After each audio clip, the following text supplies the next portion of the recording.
moi je suis fils de paysan aussi, hein, parce que donc dès mon enfance, évidemment, dans les noces, j'ai vu des chanteurs.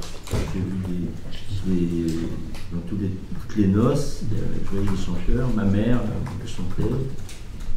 Mon père assez peu, quelqu'un de réservé. Sauf quand il avait bu une petite chopine, ben, comme les autres chanteurs, il y avait des petites chansons qui sortaient. Et j'ai un parcours très classique. Je vais donc étudiant à Rennes. Et sur Rennes, évidemment, il y a des concerts de musique traditionnelle. Hein, quand tu es jeune, il y a dans les MJC. Enfin, Claude Berceliot, qui donc est directeur d'une MJC, la MJC du Grand Cordel à Rennes, fait venir régulièrement des concerts de musique du monde, des musiques aussi bien occitanes que des musiques d'Auvergne, que des musiques bretonnes. Alors quand on disait musique bretonne dans les années 75, souvent on pensait musique de Basse-Bretagne, puisqu'il n'y avait que ça. Il n'y avait pas, on ne connaissait pas autre chose. C'était les musiques souvent qui nous arrivaient du Finistère, du Morbihan. Donc pour moi, habitant la zone Rennes de Mont-Saint-Michel, c'était déjà exotique. C'était des musiques qui ne nous parlaient pas. Moi, je n'avais jamais vu dans mon enfance, dans les milieux familiaux. Donc, évidemment,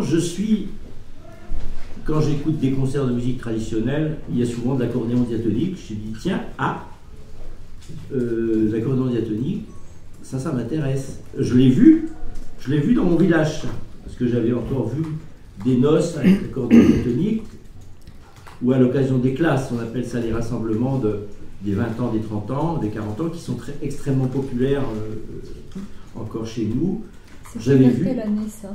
Les années 75. Est-ce que tu peux nous dire aussi chez nous? Chez nous, ah oui, alors excuse-moi, oui, je vais préciser. Donc je suis natif de Gare, G-A-H-A-R-D. C'est une petite commune dans le canton de Saint-Aubin-de-Ligné. C'est entre Rennes et le Mont-Saint-Michel, à peu près à égale distance entre Rennes et le Mont-Saint-Michel. Non, beaucoup plus près de Rennes. 30-40 km de Rennes. Et donc, étudiant à Rennes, je vois notamment plusieurs groupes qui arrivaient aussi bien d'Auvergne, d'Occitanie. Je pense à Père Lapin Folk à l'époque, qui faisait des tournées. Hein, et après le concert, je me rappelle avoir été rencontrer Marc Perron, mais dans ses débuts, qui dit mais l'accordéon diatonique, il y a un renouveau, voilà. Moi, je ne connaissais rien de tout ça, absolument rien. Et je dis, tiens, ça m'intéresse d'acheter un accordéon. Je ne sais pas par quel bout prendre, comment en jouer, c'est un mystère pour moi, mais ça m'attire. Et donc, la seule personne que je connaissais dans mon village, c'est un ancien maçon, qui avait fait les noces. Donc je vais le voir, classique. Puis il me dit, tu veux jouer de l'accordéon? Eh ben joue. T'as qu'à jouer, tu joues les chansons que tu as dans la tête. Et là, je découvre l'oralité. Parce que lui, il ne m'enseigne pas de méthode. Il dit, tu me regardes jouer. Donc ça a été... et donc je le regarde jouer, mais il ne me donne pas, il ne me dit pas, il ne donne absolument... pratiquement pas de conseils. Donc je jette un accordéon. Mais mon père commence à dire, oulala, il va faire la Java avec l'accordéon, tout ça, ça va pas aller. C'est normal, hein, c'est toujours comme ça. Donc l'accordéon, ok, le week-end, tu le laisses ici, mais il ne peut pas aller à Rennes, quoi. Pas que ça, parce que ça c'est les parents qui... Non, mais c'est intéressant parce que... Sauf que je vais commencer à vouloir rencontrer des accordéonistes, parce que j'ai cette envie d'avoir d'abord du répertoire. Et donc, je vais revoir mon accordéoniste en question. Je l'enregistre avec les moyens du bord, les petits magnétophones à cassette que j'achète. Et là,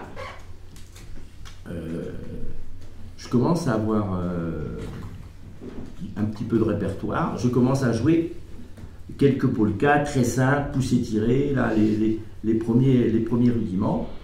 Et je découvre dans le village voisin, parce que c'est toujours comme ça, de son village, on va voir à côté, et l'air s'agrandit.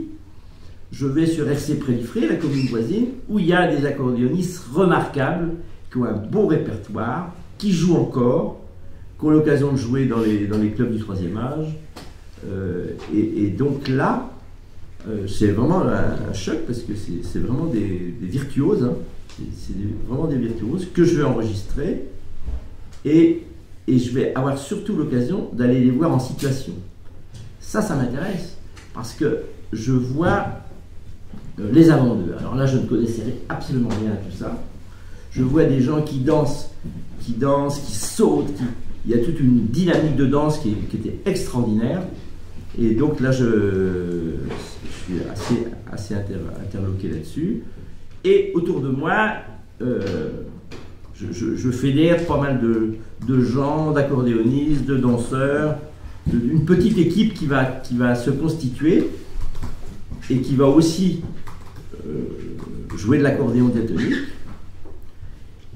et qui va aller dans les balles. Et dans les fest-noz, qui sont organisés sur le pays de Fougères, Rennes, je constate qu'un répertoire, le répertoire qui est joué, c'est plutôt un répertoire de Basse-Bretagne. Un répertoire qui m'est étranger, puisque je ne vois pas dans les campagnes autour de Rennes-Fougères ce répertoire-là. C'était Andro, Ridé, enfin le répertoire qu'on retrouve aujourd'hui, Gavotte, hein, qu'on retrouve. Et donc, moi je dis, mais après tout, ce serait bien que ce répertoire-là, que nous on retrouve dans les campagnes, là, il soit rejoué. Bon. On savait à peine jouer la polka piquée de Zer. On voulait monter sur la scène en disant, mais attendez, nous on va jouer. Et puis quand les gens savaient qu'on était là, il y avait des gens qui venaient pour nous. C'est-à-dire, ah, mais ça c'est nos danses, hein. Donc il y a une espèce de groupe qui s'installe.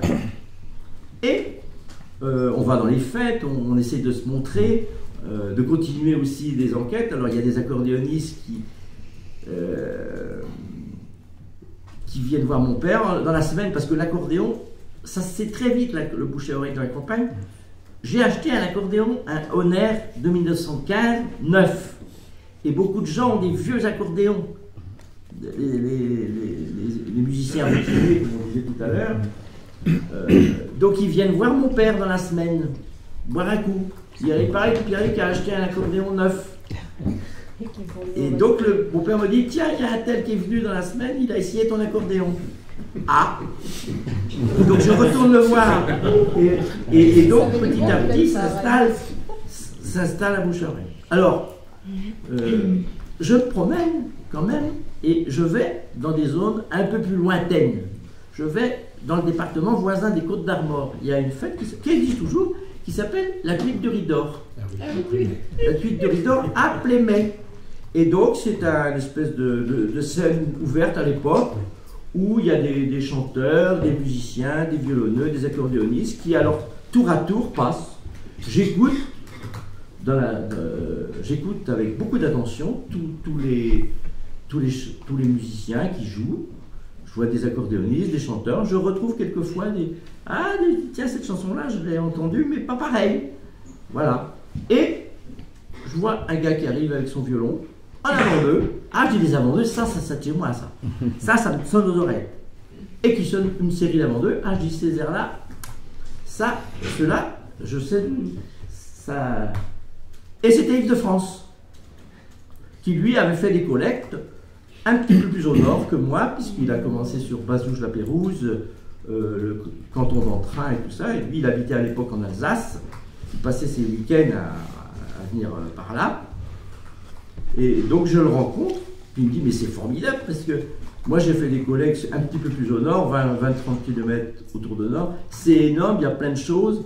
Il me parle aussi des avant-deux. Lui aussi avait absolument envie de filmer des gens.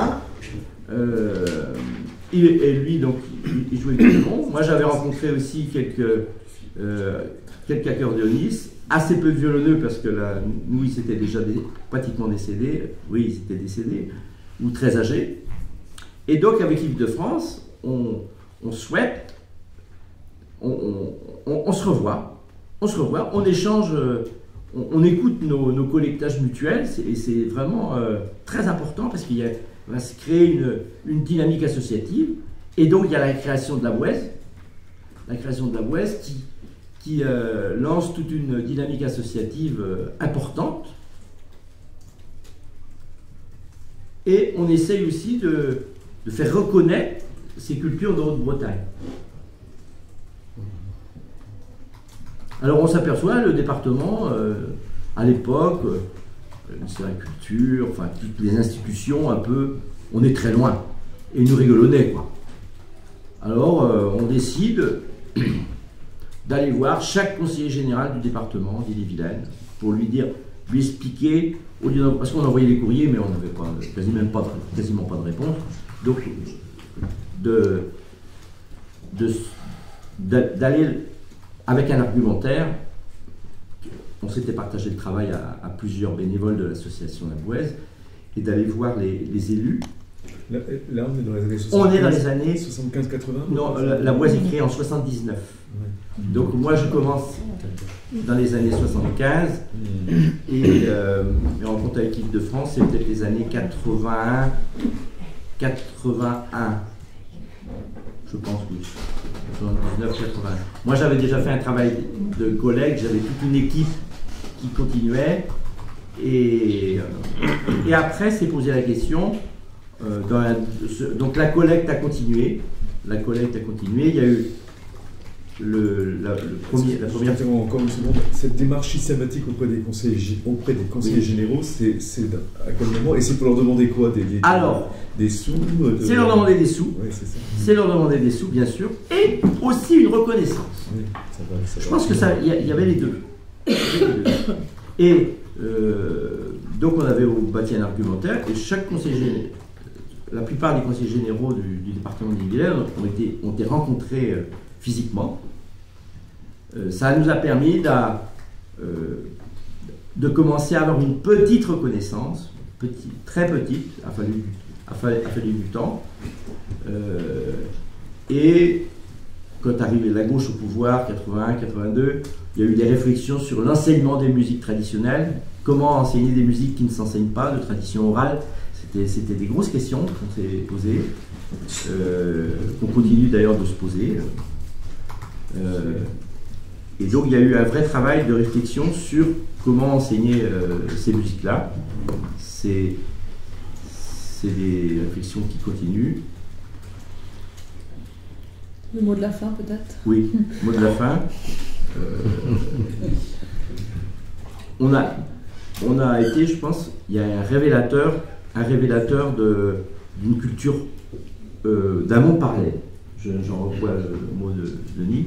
Et on a voulu aussi, par l'organisation de grands rassemblements, de grandes fêtes, parce que tous ces musiciens isolés qu'on avait vus chacun chez soi, on s'est dit dans les années 80, c'est important de les rencontrer, de faire des grandes fêtes, des grands lieux de rencontre. Et on organisait les grands rassemblements à la Bouèze tous les ans. Donc il y avait une photo de famille de tous les musiciens, de centaines de musiciens routiniers. Et donc ça a été des grands moments pour nous d'ailleurs.